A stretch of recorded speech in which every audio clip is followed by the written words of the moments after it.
오늘 우리에게 주시는 살아있는 하나님 말씀은 앞에를 보셔도 괜찮겠습니다.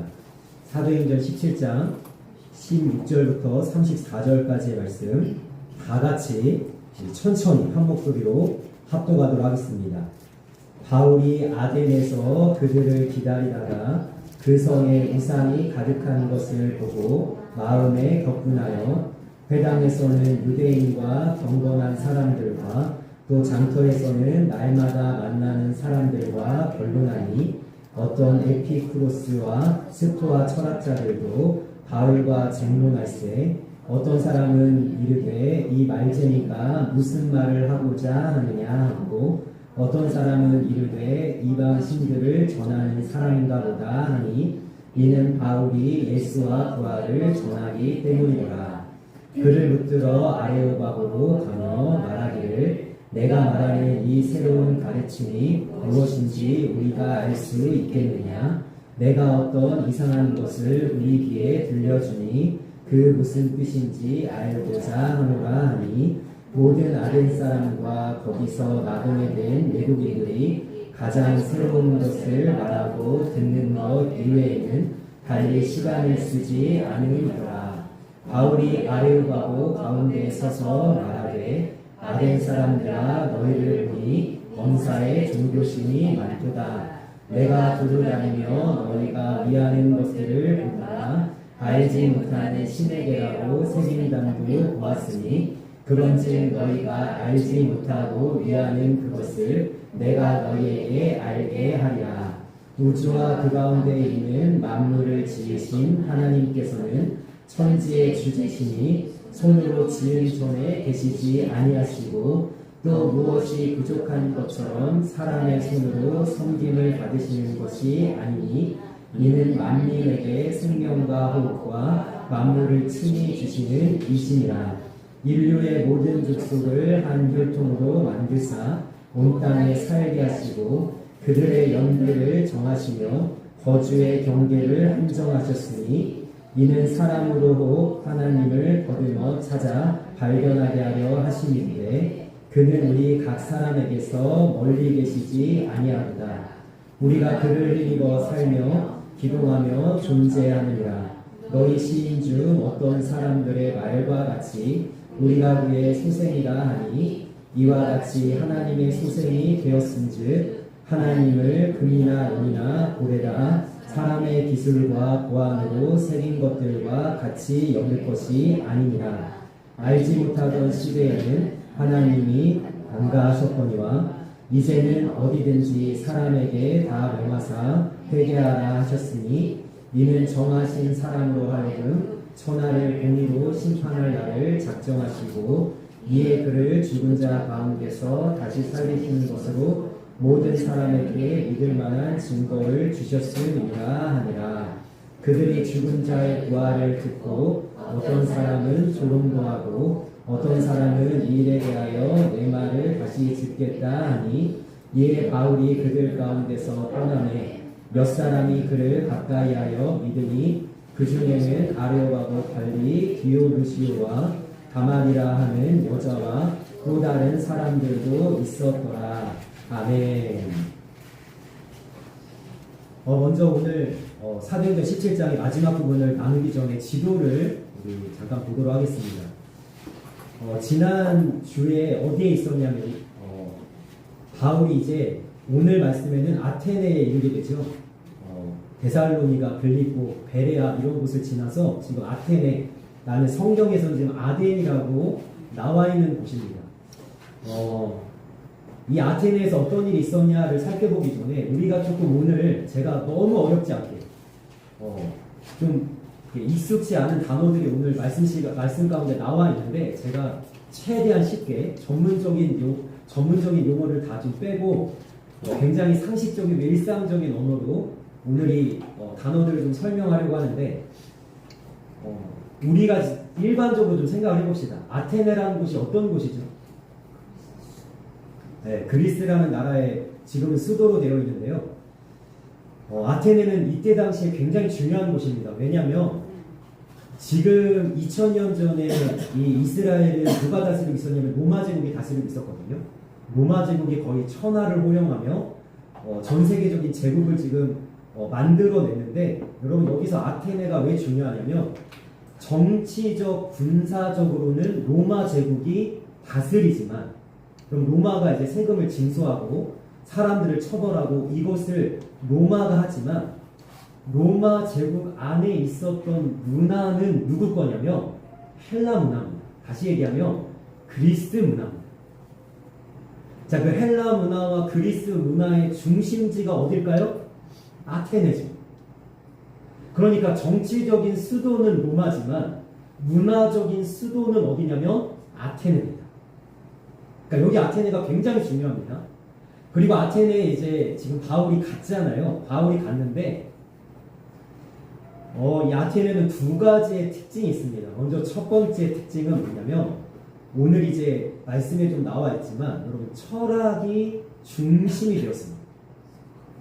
왜 이 철학이 중심이 되었냐 보면요, 여러분 이름만 대시면 다 아는 소크라테스, 그 다음에 그의 제자 플라톤, 그 다음에 그의 제자 아리스토텔레스라는 아주 정말 역사적으로 가장 위대한 철학자들이 이 철학을 로마 전체 제국 안에다가 다 심어놨어요. 그러니까 사람들이 만나면 온통 이런 얘기를 하는 거예요. 철학 얘기, 뭐 인간은 어디서부터 왔냐, 우주는 어디서부터 시작됐냐, 이런 이야기로 그냥 밤새도록 얘기할 만한 철학의 그 제국이 바로 이 그리스 헬라 문화의 로마 제국이었고, 두 번째, 이 그리스에는 여러분들도 잘 아다시피 그리스 로마 신화로 굉장히 유명합니다. 그럼 그리스 로마 신화 한 번쯤 들어보시거나 보신 적이 있겠지만 거기에 수두룩한 신들이 등장을 하죠. 제우스, 히메네스, 비너스, 이런 위의 신, 물의 신, 우주의 신, 지옥의 신 다 만들어가지고 걔네들이 포세이돈, 이런 신들을 다 만들어서, 자, 이제 이 신전이 가득한 이곳에, 철학의 중심지인 이 아테네라는 곳에 누가 갔어요? 사도 바울. 예수 그리스도에 붙잡혀서 오직 복음으로 사는 이 사도 바울이 지금 아테네에 도착을 했습니다. 충돌이 일어나겠죠, 그죠? 그리고 오늘 이제 우리가 다뤄야 될 단어 중에 하나가 뭐냐면 아레오바고라는 곳인데요. 제가 그림을 준비했거든요. 지금도 남아 있습니다. 이 아레오바고라는 곳은 지금도 제가 인터넷을 이렇게 좀 찾아보니까요, 서치를 해보니까 여기를 다녀가는 사람들이 인증샷을 남기고 여기서 사도 바울이 설교를 하지 않았느냐고 막 이렇게 글을 막 남겨놨어요. 블로그 막 이런 데 글을 남겨놨거든요. 여기가 실제로 지금도 남아있을 뿐만 아니라 철학자들, 그 다음에 아테네에 있었던 사람들이 바울을 끌고 어디로 가냐면 아레오바고라는 곳으로 데리고 가서 네가 도대체 전해주려고 하는 그 메시지가 무엇이냐라고 바울에게 좀 이야기를 해달라고 부탁을 합니다. 그래서 바울이 그 다음 그림 보시면요, 제가 이 그림을 일부러 이렇게 가져왔거든요. 여러분 너무 멋지지 않습니까? 아레오바고 한가운데서 요즘으로 얘기하면 가장 권위 있는 강단에서 바울이 예수 그리스도의 복음을 메시지로 선포하는데 너무 멋진 거예요. 그런데 이 아레오바고를 또 하나 생각을 해보니까 이것은 장소의 개념뿐만 아니라 34절 말씀 제가 읽어드리겠습니다. 몇 사람이 그를 가까이하여 믿으니 그 중에는 아레오바고 관리. 그러니까 여러분 이 아레오바고는 장소만 의미하는 것이 아니라 여기가 어떤 기관이었던 것 같아요. 관리가 있잖아요, 그죠? 조직이 있잖아요. 그래서 이 아레오바고는 굉장히 중요한 한 장소, 한 기관 같은데 이 한가운데서 사도 바울이 지금 복음을 전합니다. 여러분 이 그림만 보면 어떤 역사가 일어날 것 같아요? 아테네 한복판에 아레오바고라는 이 가장 권위 있는 이 강단에서 바울이 이렇게 멋지게 예수 그리스도의 복음을 전하며 사람들이 다 회심하고 회개하고 막 3,000명, 5,000명 막 돌아오고 막 이런 역사가 일어날 것 같은데 오늘 말씀에 보니까 제가 34절도 잠깐 읽어드렸지만 몇 사람만 예수님을 믿습니다.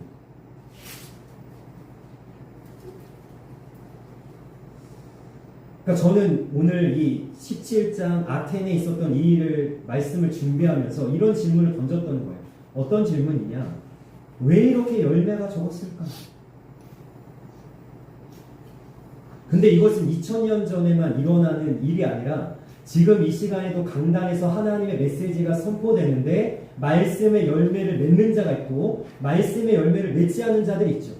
제가 2주 전에 이런 말씀 드린 것 같습니다. 어떤 사람은 길가에 그 말씀의 씨앗이 뿌려지고 어떤 사람은 돌밭에 어떤 사람은 가시밭에 떨어져서 열매 맺지 못하는 경우가 있습니다. 그런데 같은 메시지 하나님의 말씀이 선포될 때 어떤 좋은 땅은 어떻게 된다고요?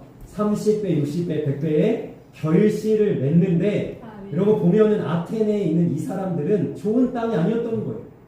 열매가 적었던 거예요.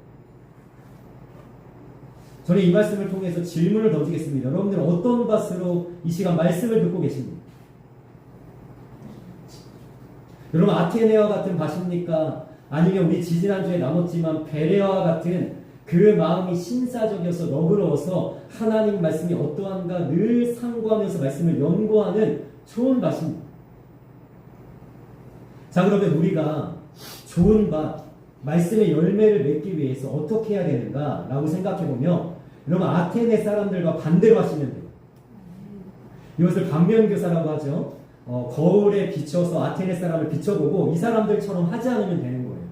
그러면서 제가 단어 하나를 좀 떠올렸습니다. 어떤 단어냐면 그릇이라는 단어입니다. 그릇. 아테네 사람들은요 그릇이 준비가 되어지 않았어요. 아무리 좋은 것을 담으려고 하고 아무리 맛있는 것, 귀한 것, 값나가는 것 담으려고 해도 이 그릇이 준비되어 있지 않으면 무슨 소용이 있습니까? 하나님이 놀라우신 은혜와 살아있는 말씀과 하늘을 열어서 아까 우리가 말씀을 선포했듯이 정말로 소낙비와 같은 축복을 내려주시고 할 때 우리가 그릇으로 준비되어 있지 않으면 담을 수도 없을 뿐더러 담아도 쓸 수가 없는 거죠. 예로 그러면 이 그릇이 어떻게 준비되어 있어야 잘 준비되어 있는가? 제가 세 가지로 오늘 말씀을 준비해 봤습니다. 첫 번째, 그릇은 비어 있어야 합니다. 너무 당연하죠. 제가 오늘 예배를 시작하면서 이런 기도를 좀 드렸습니다. 하나님 우리가 내려놓게 하여 주옵소서. 하나님만 바라보고 하나님께 집중해야 되는 이 시간에 혹시 나의 예배를 방해하는 어떠한 시선과 세상의 소리가 있다면 하나님 내려놓게 하여 주옵소서. 비워야죠. 일주일 동안 내가 살아왔던 모든 삶의 무게, 내 근심과 염려, 어제 나에게 무슨 일이 있었든 상관없습니다. 하나님 앞에 나왔으니 이 시간 비우시고 하나님을 바라보셔야 되는 거예요. 그래야 말씀의 열매를 맺을 거 아닙니까? 근데 아테네 사람들은요 비어 있지가 않았습니다. 자, 오늘 말씀 같이 읽어볼까요? 시작. 바울이 아덴에서 그들을 기다리다가 그 성에 우상이 가득한 것을 보고 마음에 격분하여. 아멘. 여러분 아테네 제가 신들로 가득했다고 했죠. 그들이 너무나 어마어마한 신전을 만들어 놓고 거기에다가 모든 신들을 다 집어넣어 놓고, 자, 바울이 무슨 이야기를 하냐면 이런 이야기를 합니다. 제가 읽어드리겠습니다. 22절 말씀. 바울이 아래로 가고 가운데 서서 말하되 아덴 사람들아 너희를 보니 범사에 종교심이 많도다. 아멘. 여러분 이 말씀 아덴 사람들에게 하는 거지만 사실 누구에게 하는 것 같아요? 우리나라 사람들한테 하는 것 같지 않으세요? 네. 우리나라 사람들만큼 종교심이 많은 데가 많은 나라가 어디 있습니까? 우리 민족만큼. 여러분 산마다 기도원을 세우고, 그전에는 뭐가 있었어요? 산마다? 지금도 절이 있잖아요. 산마다 절이 있습니다. 어떻게든 우리 아들 좋은 대학 하겠다고 여러분 대상도 없는 산신령이든지 하늘의 신이든지 하느님이든지 모르겠지만 맹수를 떠놓고 온몸을 깨끗하게 씻고 새벽에 일어나가지고 비나이다 비나이다 하던 게 우리의 종교심 아니에요? 그러니까 우리나라는요 종교심이 많습니다. 얼마나 많은 것들을 섬기고 얼마나 열렬하게 쫓아가는지. 여러분 이단이 제일 많은 나라가 우리나라 같아요. 종교심이 많아요. 간절하고 얼마나 이 마음속에 한이 많은지. 한국 사람들은요 하나님이 아니더라도 어떤 대상에게라도 의지하고자 하는 열망이 너무나 큽니다. 나는 아무것도 안 믿어, 나는 무신론자야 라고 하는 사람조차도 뭘 믿어요? 나는 돈을 믿고, 나는 내 힘을 믿고, 나는 내 지식을 믿고, 나는 내 학벌을 믿고, 나는 내 인맥을 믿고. 여러분 다 믿는 구석이 있다니까요. 그러니까 바울이 이야기하는 너희는 종교심이 많도다라는 이 메시지는 아테네 사람 2000년 전에 그 사람들에게 선포하는 말씀이기도 하지만 이 시대의 대한민국 사람들에게 선포하는 말씀이기도 합니다. 근데 너무나 감사한 건요, 저는 이 한국 사람들의 이 민족성이 너무 자랑스럽고 너무나 감사한 게 있어요. 그게 뭐냐면요, 아테네 사람들은 이 종교심이 가득해서 어떻게 했냐면 혹시 자기들이 빼먹는 신이 있을까? 여러분 다 이름을 붙였다니까요. 신들을 다 이름을 붙였다니까요. 요즘 말로 하면 여러분 깡통신, 빈병신 뭐 다 이름을 붙였다니까요. 컴퓨터신, 뭐 AI신 다 붙였다니까요. 그런데 혹여라도 다 신들을 붙여놓고도 자기들이 빼먹은 신이 있을까봐 한 그 우상을 만들어 놓고 알지 못하는 신에게 라고 해놓은. 엄청나죠? 근데 제가 뭐가 감사하냐면, 제가 한 2주 전에 그 기도회 갔다가 일본 선교 지금 10년째 하고 있는 선교사님을, 제가 이제 동기 목사님인데요, 이제 오랜만에 만났습니다. 그럼 일본은요 기독교 전파율이 1%도 안 됩니다. 우리나라보다 먼저 복음이 들어갔는데 왜 그들에게 열매가 적은가 보면 그들에게는 가득한 신이 있어요. 근데 우리나라의 종교심과 일본의 종교심은 좀 다릅니다. 왜 다르냐면 일본 사람들은 왜 기독교율이 1%도 안 되냐면 이들은요 예수님을 믿을 때 다른 것을 버리질 않습니다. 이상하죠? 그러니까 1억 개가 넘는 신이 있대요, 일본은. 그러니까 자기 가문 대대로 모시는 신도 있어요. 그런데 이들은요 예수를 영접하거나 받아들일 때, 믿기로 할 때 어떻게 하냐면 그 어깨가 넘는 신들 중에 하나로 받아들입니다. 그러니까 이들이 예수님 믿는 거야, 안 믿는 거야? 안 믿는 거죠. 우리 믿는다고 얘기하는 거예요. 근데 일본 사람들 믿는다고 얘기합니다. 우리의 개념으로는 이 믿는다가 아니죠. 우리는 믿는데 어떻게 믿어요? 저를 떠나야 믿는 거죠. 저를 떠나야. 나는 불교를 버려야 기독교인이고, 내가 카톨릭을 다녔어도 내가 성당을 버리고 교회를 나와야 기독교인인 거죠. 우리는요 예수님을 믿을 때 어떻게 믿냐면 예수님만 믿습니다. 아멘. 이게 참 우리나라의 종교심. 그러니까 나는 불교이면서 기독교다 이런 사람 없어요. 나는 카톨릭이면서도 기독교다 이런 사람 없습니다. 나는 이슬람인데도 예수님 믿는다 이런 사람 없습니다. 우리는 뭐 아니면 도예요. 여러분 내 안에 가득한 어떤 것 때문에 예수님한테 나아가지 못하는 겁니다. 여러분들이 아직 비우지 못한 것이 있다면, 여러분들이 아직 주님 앞에 내려놓지 못한 것이 있다면 아테네 사람들이 그 가득한 것들 때문에 바울이 전하는 예수님을 도대체 받아들일 수 없었듯이 우리가 이 시간 준비된 그릇의 모습으로 주님 앞에 나아가길 원한다면 먼저 비우시길 원합니다. 두 번째, 그릇은 어떻게 해야 되는가? 여러분 잘 비웠어요. 그릇이. 자, 두 번째는 뭐예요? 그릇이 깨끗해야 돼요. 그러면 한번 질문을 던져봅시다. 하나님이 우리에게 부어주시고 역사하시고 축복하실 때 여러분 더러운 거 주시겠어요? 가장 깨끗하고 아름답고 좋은 거 주시겠죠? 그런데 그릇이 내가 비우긴 비웠는데 아직도 더러운 거예요. 오물이 묻어있어요.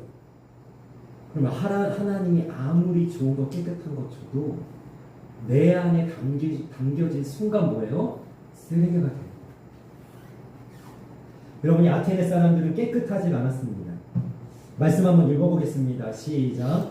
어떤 에피쿠로스와 스토아 철학자들도 바울과 어떤 사람은 이르되 이 말쟁이가 무슨 말을 하고자 하느냐 하고 어떤 사람은 이르되 이방 신들을 전하는 사람인가 보다 하니 이는 바울이 예수와 부활을 전하기 때문이다. 아멘. 아테네 사람들은요, 두 가지의 철학을 지금 가지고 있었다고 오늘 본문을 이야기해주고 있는데요. 에피쿠로스, 제가 이제 살펴보니까 쾌락주의를 주장했던 한 철학자. 여러분, 쾌락주의는 뭐냐면 네 맘대로 살아도 돼. 괜찮아. 뭐 두 가지의 관점이 있겠죠. 이것에 대해서는 신은 없으니까 괜찮아. 심판은 없어. 네가 잘못해도 누구도 너를 정죄할 수 없어. 신은 없으니까 쾌락대로 살아. 이렇게 할 수도 있겠지만 또 한편으로 이렇게 얘기할 수도 있을 겁니다. 신은 있지만 너한테는 관심이 없어.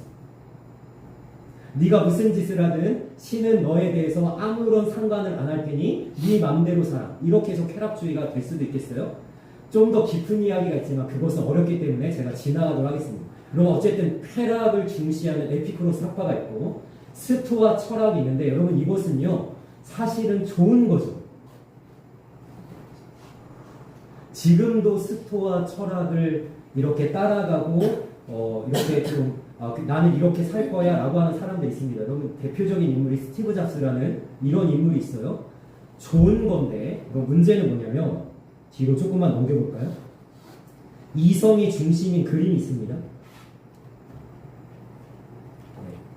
그거 좀 띄워주시면 감사하겠어요.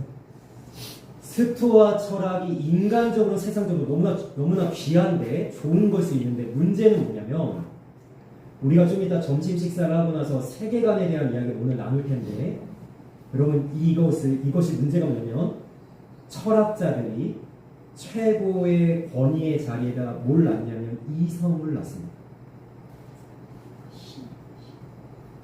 그러니까 이들에게는 이성이 신이죠.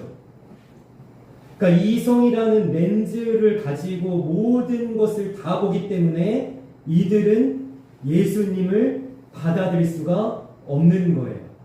제가 좀 이따가 나누겠지만 바울이 전하는 복음이란 단순합니다. 예수가 너희를 위해서 죽었고 부활하셨다. 예수가 바울이 전하는 메시지는 이거잖아요. 부활하셨다. 이게 이성을 중심으로 세상을 보는 스토아 철학자들에게는 부딪히는 거예요. 사람이 어떻게 부활하십니까?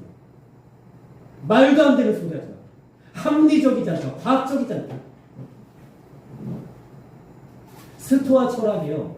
인간적으로는 괜찮아 보일지 모르겠지만 믿음과 신앙에서는 철저하게 무너져야 되는 깨끗해져야 되는 버려야 되는 더러운 것일 수 있다는 거죠. 또 이들은 어떠한 모습을 가지고 있냐면요. 21절 같이 읽겠습니다. 시작. 모든 아는 사람과 거기서 나그네된 외국인들이 가장 새로운 것을 말하고 듣는 것 이외에는 달리 시간을 쓰지 않으리더라. 아멘. 여러분 맨날 모여서 하는 것은 뭐냐면 새로운 것 없어.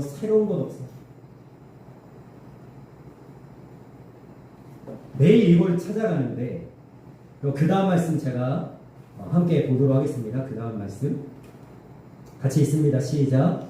유대인은 표적을 구하고 헬라인은 지혜를 찾으나 우리는 십자가에 못 박힌 그리스도를 전하니 유대인에게는 거리끼는 것이요 이방인에게는 미련한 것이로되. 아멘. 여러분 헬라인은 여기 그리스인들을 얘기합니다. 로마 제국에 속한 이방인들. 이들은 뭘 찾냐면 지혜를 찾는데 성경에서 이야기하는 지혜가 아니라 철학과 이성을 찾는데 그것이 예수님이라는 복음을 어떻게 바라보게 하냐면 미련한 것으로 바라보게 합니다. 십자가에 못 박힌 그리스도는 미련하다. 그러니까 도대체 이 복음을 예수님을 받아들일 수가 없는 거예요. 이것과 연결해서 세 번째를 나눠보도록 하겠습니다. 자, 그릇은요, 첫 번째 비어 있어야 되고, 두 번째 깨끗해야 되는데, 세 번째 뭐야 되냐면 겸손해야 돼요. 말씀 한번 읽어볼까요? 시작. 어떤 에피크로스와 스토아 철학자들도 바울과 쟁론할세 어떤 사람은 이르되 이 말쟁이가 무슨 말을 하고자 하느냐 하고 어떤 사람은 이르되 이방신들을 전하는 사람인가 보다 하니 이는 바울이 예수와 부활을 전하기 때문이로라. 아멘. 여러분 제가 글씨 이렇게 색깔로 표시한 데 보세요. 이 말쟁이가 바울을 무시하고 뭐라고 생각하냐면 바울보다 내가 더 뛰어나다고 생각하기 때문에 바울이 말하는 게 들을 필요도 없고 들을 가치도 없는 거고. 그리고 오늘 그 32절 말씀 보면 제가 읽어드리겠습니다. 그들이 죽은 자의 부활을 듣고 어떤 사람은 조롱도 하고. 그러니까 밑바탕에 깔려 있는 거죠. 뭐가 깔려 있는 거예요? 교만이 깔려 있는 겁니다. 내가 너보다 난데, 내가 너보다 지혜로운데, 내가 너보다 뛰어난데, 내가 네 말을 들을 이유가 뭐가 있어? 저 말쟁이가 도대체 무슨 말을 하려는가? 여러분 이 표현은요 사실 사도 바울에게만 한 것이 아니죠. 바리새인들이 예수님한테도 하지 않았습니까? 네가 무슨 권위로 하나님의 메시지를 전하냐? 네가 도대체 뭔데 우리를 가르치려고 드냐? 너는 왜 무슨 권위로 성전하고 성전을 뒤집고 앉아있냐? 예수님한테 따지잖아요. 왜? 예수님보다 자기들이 뛰어나다고 생각했거든.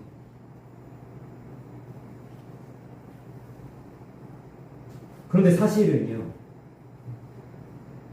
바울이 전하는 메시지는 제가 몇 주 전에도 말씀드렸지만 이 복음은요 엄청난 것이에요. 말씀 한번 읽어볼까요? 그가 전하는 메시지는 엄청난 것인데 같이 읽겠습니다. 시작. 어떤 에피크로스와 스토아 철학자들도 바울과 쟁론할세 어떤 사람은 이르되 이 말쟁이가 무슨 말을 하고자 하느냐 하고 어떤 사람은 이르되 이방신들을 전하는 사람인가 보다 하니 이는 바울이 예수와 부활을 전하기 때문이로라. 아멘. 여러분 우리가 가진 이 복음 예수 그리스도의 이 부활은 엄청난 것입니다. 이 아테네 사람들이 그리스 사람들이 무시하고 조롱할 만한 것이 아니라 엄청난 것이라는 거예요. 그 증거가 어디에 있느냐? 여러분 제가 좀 전에 우리 읽었던 말씀 있죠? 이방인들, 그리스인들, 아테네인들에게는 지혜를 찾는 그들에게는 십자가가 예수 그리스도가 미련한 것이로되 성경은 뭐라고 증언하냐면 이렇게 증언합니다. 그 다음 말씀 읽겠습니다. 시작. 오직 부르심을 받은 자들에게는 유대인이나 헬라인이나 그리스도는 하나님의 능력이요 하나님의 지혜니라. 아멘. 그럼 우리가 가진 이 하나님, 예수 그리스도, 복음이라는 것은 하나님의 능력이요 하나님의 지혜인데 왜 그런가 우리가 돌아보죠. 그리고 그리스 로마 신의 그 신화에는 수많은 신들이 있습니다. 그죠? 그런데 이 신들은 누가 만들었어요? 사람이 만들었죠. 여러분 그것을 사람이 만들었다는 증거가 어디에 나오죠? 제우스가 최고의 신이거든요. 그리스 로마 신화에. 그런데 제우스가 뭐합니까? 바람을 핍니다. 아니 신이 바람을 핍니다. 여러분 바람 피는 신을 못하러 믿습니까? 그 다음 말씀 볼까요? 같이 읽겠습니다. 시작. 우주와 그 가운데 있는 만물을 지으신 하나님께서는 천지의 주제시니 손으로 지은 전에 계시지 아니하시고. 아멘. 여러분 하나님은 손으로 지은 신들과 다르다는 거예요. 너희가 신들을 만들어서 우상을 숭배하고 신전을 만들어서 그것을 경배할지 모르지만 손으로 만든 신과는 다르게 하나님은 그 다음 말씀 볼까요? 같이 읽겠습니다. 시작. 또 무엇이 부족한 것처럼 사람의 손으로 섬김을 받으시는 것이 아니니 이는 만민에게 생명과 호흡과 만물을 친히 주시는 이심이라. 아멘. 하나님이 세상을 만드셨고 하나님이 사람을 만드셨기 때문에 하나님만이 참신이라는 이야기를 하는 거예요. 아테네인들, 그리스인들이 자랑하는, 철학자들이 자랑하는 신들은 여러분 조금만 삐지면 인간에게 재앙을 주고 조금만 감정이 올라오면 장난을 치고, 여러분 그게 무슨 신입니까? 신들이 인간마도 못해요. 자기들 멋대로 마음대로 인간을 올렸다가 내렸다가 인간을 담갔다가 꺼냈다가 얼마나 못된 짓을 하는지 제가 늘 반문하는 게 그거예요. 그런 신들을 못하러 묻냐고. 하나님은 사람의 손으로 지음받은 신이 아니기 때문에 무엇인가 부족한 것처럼 사람에게 섬김을 받을 필요도 없이 어떻게 하셨어요? 만민에게 생명과 호흡과 만물을 친히 주신 분이에요. 하나님은 다른 신들과 다릅니다. 제가 성경의 예를 두 가지를 가져왔는데, 사무엘상 5장에 보면요, 이스라엘 백성들이 하나님 앞에 범죄함으로 하나님의 임재의 상징인 여호와의 궤를 빼앗깁니다. 그리고 여호와의 궤가 빼앗겨서 블레셋 신전에 바쳐지는데, 여러분 이스라엘 사람들이 얼마나 그때 무기력한지 여호와의 궤를 되찾을 방법도 없고 그럴 힘도 없어요. 여력도 없어요. 그래서 하나님 홀로 이렇게 블레셋에 지금 잡혀간 겁니다. 근데 이때 당시에 신관은 어떤 신관이었냐면, 내가 믿는 신과 저 전쟁하는 저 다른 민족이 믿는 신들이 전쟁한다고 생각했어요. 자, 그러니까 이스라엘의 신인 하나님과 블레셋의 신인 다곤이 전쟁을 했는데 지금 누가 이겼어요? 블레셋이 이겼습니다. 그러니까 하나님이 진 겁니다. 블레셋 입장에서는. 그래서 블레셋 입장에서 전리품으로 자기의 신 다곤 앞에 여호와의 궤를 바쳤습니다. 우리를 이기게 해주셔서 너무 감사합니다. 바쳤는데, 여러분 그 놀라운 일은 뭐냐면, 말씀 읽어보겠습니다. 시작. 블레셋 사람들이 여호와의 궤를 가지고 다곤의 신전에 들어가서 다곤 곁에 두었더니 아스돗 사람들이 이튿날 일찍이 일어나 본즉 다곤이 여호와의 궤 앞에서 엎드러져 그 얼굴이 땅에 닿았는지라. 그들이 다곤을 다시 일으켜 다시 그 자리에 세웠더니. 아멘. 그럼 굉장히 재미있는 장면이죠. 마지막 문장을 보십시오. 여러분, 신이 인간을 일으켜야죠. 신이 무너지고 넘어져서 무기력하고 무력한 힘 빠진 인간에게 힘을 북돋아주고 위로하고 그에게 새 힘을 줘야 되는 것이 맞지 않습니까? 성경에서는 하나님이 우리에게 그런 분이라고 수없이 강조하고 있는데, 여러분 이 다곤은 사실상 신이 아닙니다. 하나님이 그를 엎어뜨렸어요. 얼굴을 땅에 닿게 했어요. 하나님이 이겼다는 거죠. 그런데 신이 스스로 일어나지 못합니다. 오히려 사람들이 신을 일으켜 세우는 이 우스꽝스러운 장면을 하나님이 보여주시면서 우리에게 말씀하시는 건 뭐예요? 하나님 외에는 다른 신이 없다는 거죠. 두 번째, 열왕기상 19장, 18장에 보면요, 엘리야가 바알의 신들을 섬기는 제사장들과 선지자들과 하나님을 섬기는 자기 혼자 선지자로 대결을 하는데, 무슨 대결을 하냐면 이런 대결을 합니다. 갈멜산에 올라가서 하늘에서 불을 내려주는, 우리의 기도에 응답해서 하늘에 불을 내려주는 신이 진짜 신이다 라고 했는데, 그럼 먼저 바알 그 신을 섬기는, 그 우상을 섬기는 그 선지자들에게 기회를 줬어요. 니네가 한번 해봐라. 아무리 기도를 하고 부르짖고 바알을 불러봐야 대답도 없습니다. 아무런 반응도 없습니다. 그러니까 엘리야가 그를 조롱하면서 이렇게 이야기하는 거예요. 같이 읽겠습니다. 시작. 대저 여호와께서 말씀하시되 하늘을 창조하신 이 그는 하나님이시니라. 그가 땅을 지으시고 그것을 만드셨으며 그것을 견고하게 하시되 흥건하게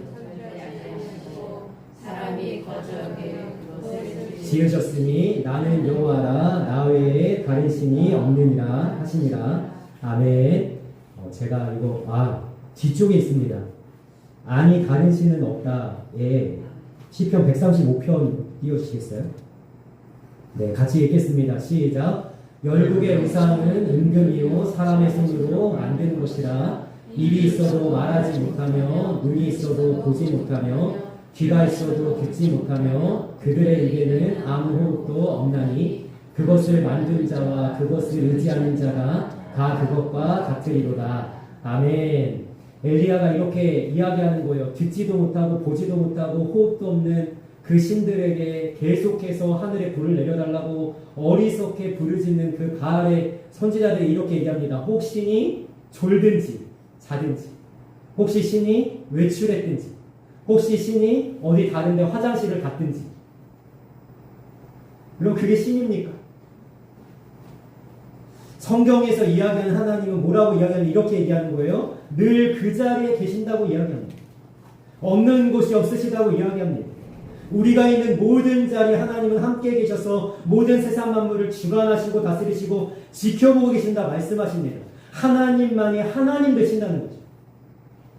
그러니까 이 바울이 전하는 하나님이라는 분은 가장 위대하고 가장 놀랍고 가장 놀라운 분인데도 불구하고 이 아테네 사람들은 그리스 사람들은 그릇이 준비되지 않았기 때문에 바울의 복음을 받아들일 수 없고 오히려 조롱하면서 그를 비난하고 있는 겁니다.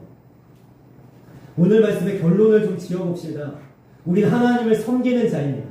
우린 예수님을 믿고 따르는 자들입니다. 우리가 하나님의 이 메시지, 살아있는 말씀을 들으면서 우리는 하나님 앞에 열매 맺을 준비가 되어 있는 그릇인가 우리 자신 한번 돌아보기를 원합니다. 우리가 주님 앞에 준비된 그릇이 되어져서 하나님의 말씀을 받아 우리가 열매 맺는 그런 하나님의 사람들이 되시기를 주님의 이름으로 축복합니다. 여러분, 그릇은 세 가지가 있어야 된다고 했습니다. 첫 번째, 비어 있어야 합니다. 여러분, 내 안에 가득한 어떠한 것을 다 비우고 하나님으로만 채워질 수 있는 우리의 모습이 있기를 원합니다. 두 번째, 이 그릇은 깨끗해야 합니다. 여러분, 다른 것이 덕지덕지 붙어서 하나님이 아무리 좋고 깨끗한 것을 부어줘도 더러워지는 자가 아니라 하나님 앞에서 축복을 내려주실 때 그것을 듬뿍 받아 누릴 수 있는 하나님의 사람들로 준비되어 있기를 주님의 이름으로 축원합니다. 세 번째, 우리의 그릇은 겸손해야 합니다. 하나님 앞에 우리는 낮아진 모습을 가져야 합니다. 우리에게 희망은 언제 희망이 있냐면 내 힘으로 살 수 있다라고 했을 때 희망이 있어요. 하나님 없어도 된다. 굳이 하나님 도움 없이도 내 힘으로 할 수 있다. 여러분, 이때 희망이 있어요. 언제 우리에게 희망이 있냐면 다 끝났다. 하나님 없이는 아무것도 안 되겠다. 나는 실패했다. 내 힘으로 해봤는데 어떠한 방법도 소용이 없다라고 하나님 앞에 간곡히 붙잡아 하나님을 찾을 때 그때 소망이 있어요. 이사야서 6장 5절에 보면요, 이사야가 하나님의 성전에 가득한 하나님의 임재하심을 바라보면서 이런 고백을 합니다. 이사야가 이렇게 고백해요. 화로다 나의 이제 끝장나. 다 끝났다. 그때 이사야가 하나님 앞에 소명을 받고 하나님으로 가득 채워진 그 간절한 마음을 가지고 하나님께 이렇게 고백합니다. 내가 여기 있나이다. 나를 보내소서. 여러분, 만약에 내 인생에서 다 끝나고 무너졌고 더 이상 하나님 없이 소망이 없다라고 생각할 때 그때가 진짜 하나님이 본격적으로 일하실 수 있는 때입니다. 이것이 우리가 가져야 될 겸손한 모습. 그러한 비어진 마음으로 하나님 앞에 나아가서 주님께로만 채워지는 놀라운 은혜와 축복을 누리면서 살아갈 수 있는 우리 믿음의 모습이 있기를 주님의 이름으로 축복하며 소망합니다. 아멘. 기도하겠습니다.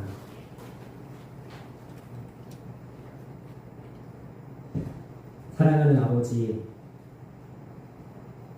이 시간 우리가 주님 앞에 나와 예배하며 하나님의 살아있는 말씀을 받습니다. 아테네 사람들은 그릇이 준비되지 않아 하나님 바울이 전해주는 이 놀라운 복음, 살아계신 하나님을 받아들일 수 없었습니다. 그러나 우리는 아테네 사람들과는 다르게 준비된 그릇이 되어서 하나님의 살아있는 말씀과 은혜와 축복을 받아 누리는 자가 되길 원합니다.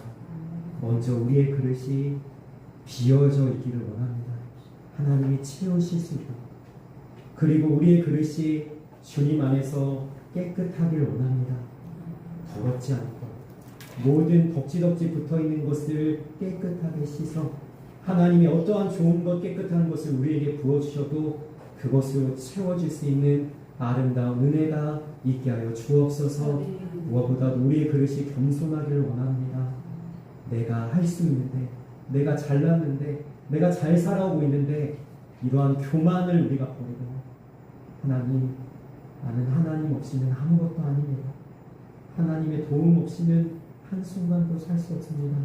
이러한 심령의 가난함으로 주님 앞에 서 있어서 하나님의 손길로 어루만져져서 세워지고 변화되고 새롭게 되어지는 주님의 사람들 다 될 수 있도록 인도하여 주옵소서. 감사하며 예수님의 이름으로 기도합니다. 아멘.